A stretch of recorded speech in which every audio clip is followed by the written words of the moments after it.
मैं निहारिका सिंह, छात्रा चंद्रावती तिवारी कन्या स्नातकोत्तर महाविद्यालय काशीपुर, अखिल भारतीय साहित्य परिषद उत्तराखंड के प्रदेश अध्यक्ष श्री सुनील पाठक सर द्वारा लिखित एक शोधपूर्ण सांस्कृतिक आलेख अपनी आवाज में प्रस्तुत कर रही हूँ।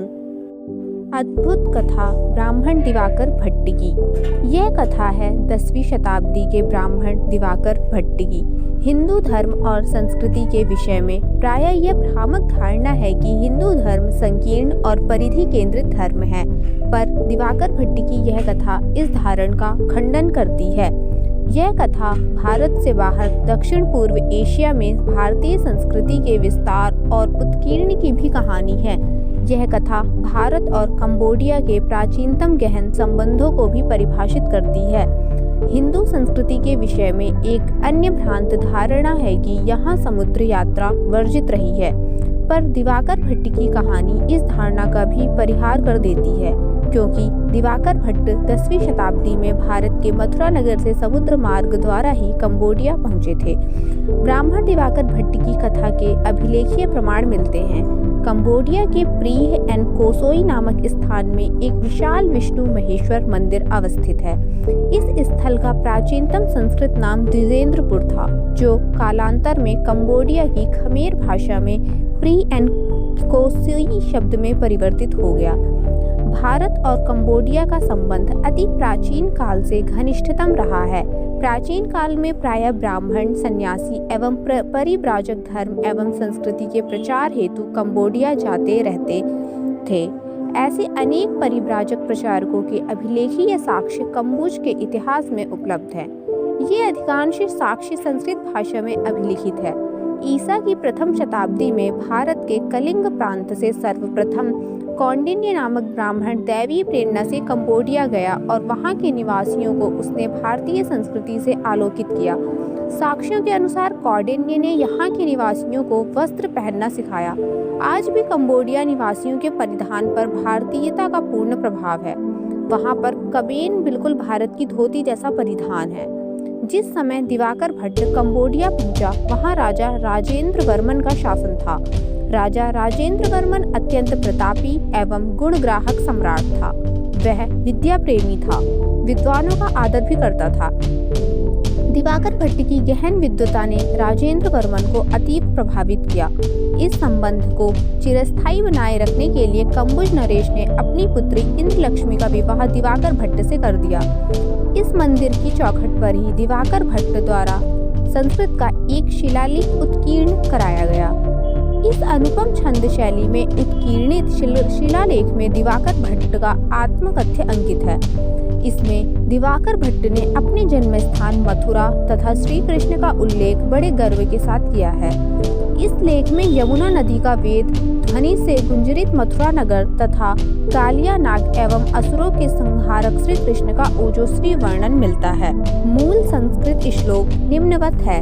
कालिंदी यत्र रम्या क्रतुम ऋज्यम जयद्विजेन्द्रः षट्त्रिंशति भष्य सहस्रेरुवन सवन कृत ऋज्य जुस्याम शब्दः कृष्णः कृष्ण हिमर्दी क्षितिज कुलहर क्रीडितो यत्र वाल्ये तत्रैवाभूत् स देवो दिवसकर इति ख्यात भट्ट सुकीर्ति। जिस मथुरा में रम्य यमुना बहती है, जिसके तट ऋक, यजु तथा साम का गायन करने वाले सहस्त्रों ब्राह्मणों के स्वरों से निनादित है, जिस कालिंदी तट पर बचपन में कालिया नाग का मर्दन करने वाले तथा असुरों को नष्ट करने वाले कृष्ण ने अनेक लीलाएं की, उसी मथुरा नगरी में यशस्वी दिवाकर भट्ट देव ने जन्म ग्रहण किया। क्षत्रिय कन्या इंद्रलक्ष्मी के ब्राह्मण दिवाकर भट्ट से इस विवाह पर आश्चर्य नहीं करना चाहिए, क्योंकि तत्कालीन कंबुज समाज में ऐसे विवाह सर्वमान्य थे और इनसे उत्पन्न संतान को ब्रह्मा क्षत्रिय कहा जाता था। वहाँ भारतीय संस्कृति अपने सर्व समावेशी रूप में थी। वर्ण व्यवस्था का संकीर्ण रूप वहाँ नहीं था। विवाह के उपरांत इन आदर्श दंपत्ति ने अपना संपूर्ण जन कल्याण के लिए समर्पित कर दिया। उन्होंने कई दानशालाएं खोली, विद्यालय स्थापित किए और वहां के मूल निवासियों में भारतीय संस्कृति एवं संस्कृत भाषा का गहन प्रचार प्रसार किया। उनका ध्येय था कि कंबोडियाई समाज का सांस्कृतिक जीवन उन्नत और प्रगतिशील हो। इस संकल्प की पूर्ति हेतु उन्होंने द्विजेंद्रपुर में विष्णु महेश्वर मंदिर की स्थापना एक विद्या केंद्र के रूप में की यह मंदिर और विद्यालय दोनों का समन्वित रूप था। 10वीं शताब्दी में निर्मित यह मंदिर वास्तुकला का एक अनुपम उदाहरण है। आज भी यह मंदिर संजीव सा लगता है।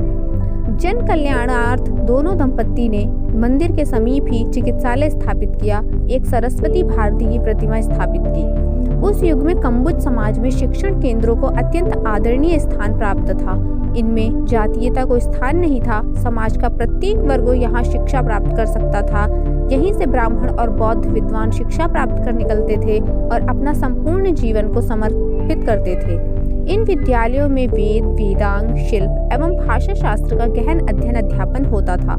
शिक्षा के इसी व्यापक उद्देश्य हेतु दिवाकर भट्ट ने मंदिर के समीप विद्या केंद्र की स्थापना की। दिवाकर भट्ट भारतीय संस्कृति के गौरव हैं। उनकी कथा इस बात का प्रमाण देती है कि भारतीय संस्कृति भारत से बाहर जहाँ भी गई वहाँ उसने इस्लामिक आक्रांताओं के समान विध्वंस नहीं किया, अपितु सृजन किया। उसने स्थानीय संस्कृति से स्वयं को तादात्म्य किया।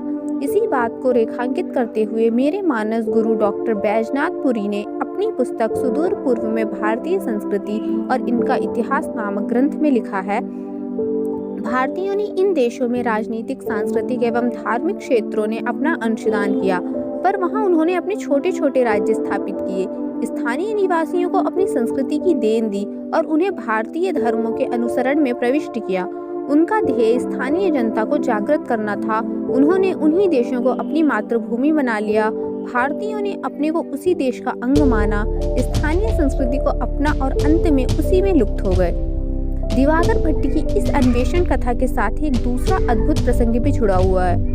दिवाकर भट्ट द्वारा निर्मित मंदिर और उत्कीर्ण शिलालेख का छायाचित्र अब तक मुझे देखने को नहीं मिला था, पर मैं इस खोज में निरंतर था कि कुछ कभी यह सामग्री मूल रूप से प्राप्त हो सके। कंबोडिया निवासी एक इतिहास की शोध छात्रा मीस सोफिएप मुझे फेसबुक पर संबद्ध हैं। एक दिन मैंने मीस सोफिएप से अचानक दिवाकर भट्ट और उनके मंदिर के विषय में पूछ लिया और इसे दैवीय सुयोग कहिए कि मीस सोफिएप का गांव उस मंदिर के अति समीप निकला। उसने कहा कि सर, यह मंदिर तो मेरे घर से चंद कदम की दूरी पर है। मैंने मीस से कहा कि मीस, तुम अति भाग्यशाली हो जो तुम्हारा जन्म इस पुण्य स्थान के निकट में हुआ है। दिवाकर भट्ट द्वारा निर्मित यह मंदिर से प्रत्येक भारतीय के लिए पावन भूमि जैसा है। मैंने उससे कहा कि क्या मुझे दिवाकर भट्ट का मंदिर एवं उसमें उत्कीर्णित शिलालेख का छायाचित्र मिल सकता है। उसने कहा कि सर, मैं कल आपको ये दोनों सामग्री भेजती हूँ, कृपया प्रतीक्षा कीजिए। उसने दूसरे दिन मंदिर और उसमें उत्कीर्णित संस्कृत शिलालेख के दुर्लभ छायाचित्र भेज दिए।